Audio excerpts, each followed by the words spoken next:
Hello guys, welcome back. In this video, let's try to understand how to find number of digits in factorial of a number. Let's try to take some sample input. Input is 5. So we need to find number of digits in 5 factorial. But what is 5 factorial? 5 factorial is 120. So there are 3 digits in 5 factorial. So the output would be 3. Similarly, for 4 factorial, output is 24. So the output would be 2 digits. So now here we are supposed to find first the factorial of a number.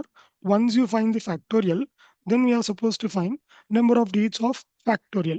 So if you haven't watched my previous videos on factorial as well as number of digits, you can check it on by clicking on the top right corner links. All right, now let's dive into problem. Let me open Visual Studio Code. First, let's try to read the input from the user, which is an integer value.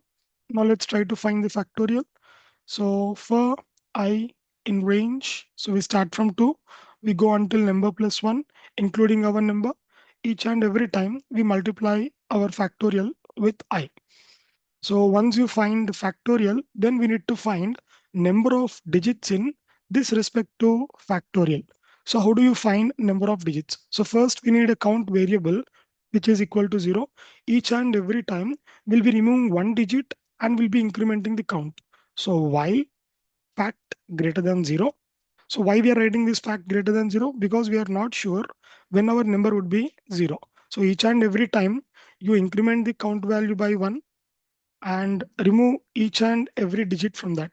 So until your number is 0, you are supposed to repeat this process. Now let's try to go and print our count. Let me try to run this code. All right, let's give the input 5. Output is 3. Similarly, let's give the input to 4. Output is 2. So let's try to understand what is the time complexity of this program. So for this, the time complexity would be you are starting from the value 2, you are going until a value number.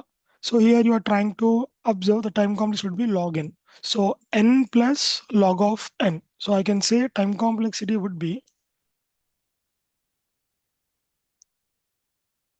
order of n plus order of log base 10 of n. So n in the sense here we would take the value fact, but so n plus order of log n, I would just assume that. So here n is greater than log n. So I'm assuming that the overall time complexity rounded off to order of n. So this is how it works. That's all for this video. Thanks for watching. See you guys in the next one.